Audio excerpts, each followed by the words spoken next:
Hey, you're watching Movie Guide. I'm your host, Katherine Harrington, and today we are at the premiere for TIMMY FAILURE, Mistakes Were Made. We're about to go talk to the cast and crew. Let's go check it out.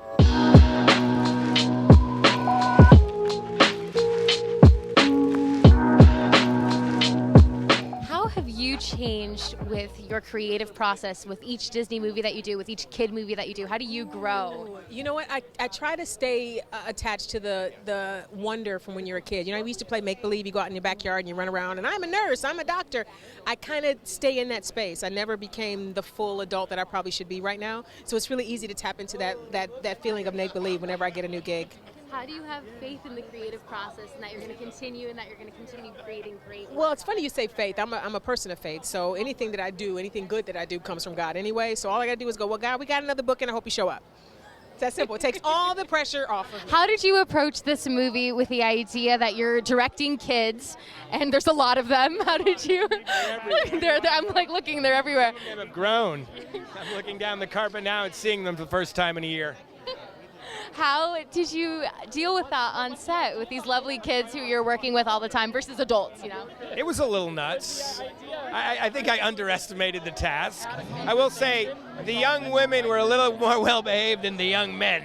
The young men together were a little unruly, and thank God for some of the young actresses who really were like very disciplined, very focused, and very fun to work with. But ultimately they were all great. We casted very well. There was a really nice ensemble and feel, and look, they drive the movie, right? It's a kids' movie, and they had to work both individually and collectively for the movie to work.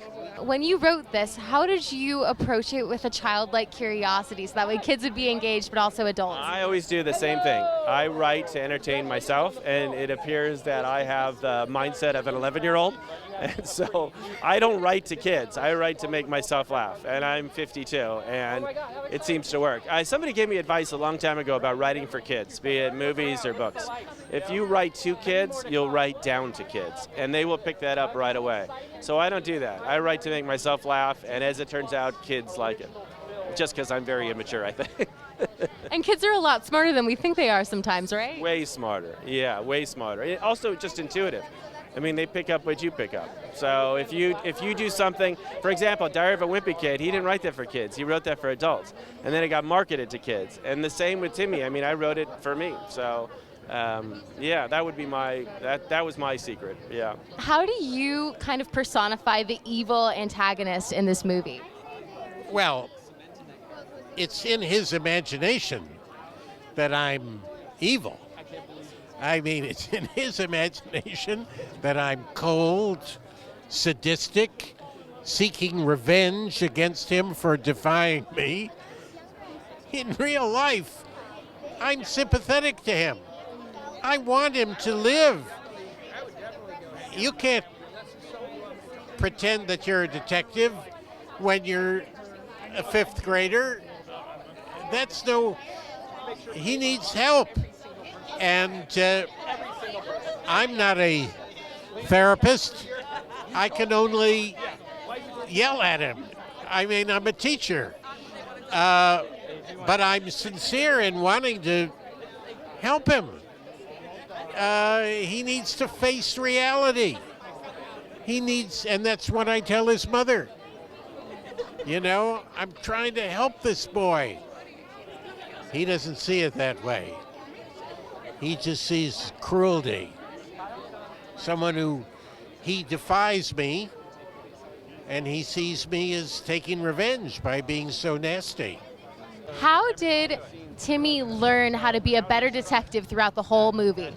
Well, I think he learns from watching other people and just getting to see what they do, and he gets such good advice from everybody, and then he really grows as a person and as a detective. And then he gets to grow his business as well.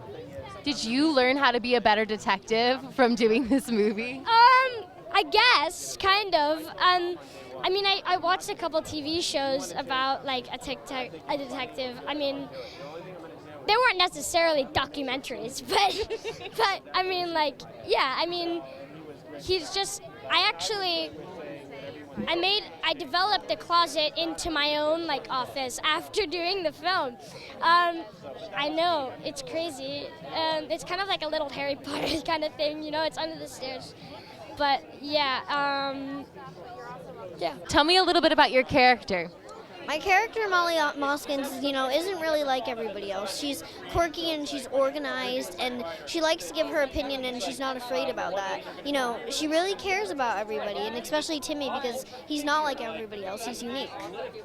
And is she strong as a woman? She is very strong. She's there to support what she believes in and she supports everybody. So that's why she's so strong. How does Rolo learn how to be a better friend to Timmy throughout the whole entire movie? How does he change? Well, Rolo changes and kind of gets more flexible with Timmy as Timmy gets him in more trouble. So he kind of learns how to roll with the punches, right? yeah. Have you changed too because of that? Like, are you a flexible person? Are you a little more uptight? What do you like? Yeah, you know, my friends that I have at school now, they're troublemakers, but I try my best, you know, because I'm cool with like the dean at our school, so it helps us, yeah. What is your favorite part of filming this movie? Like, was there one day on set where you're like, oh my gosh, this is the coolest thing I've ever filmed before? Like, this is what I want to do for the rest of my life. Did you have like one of those days?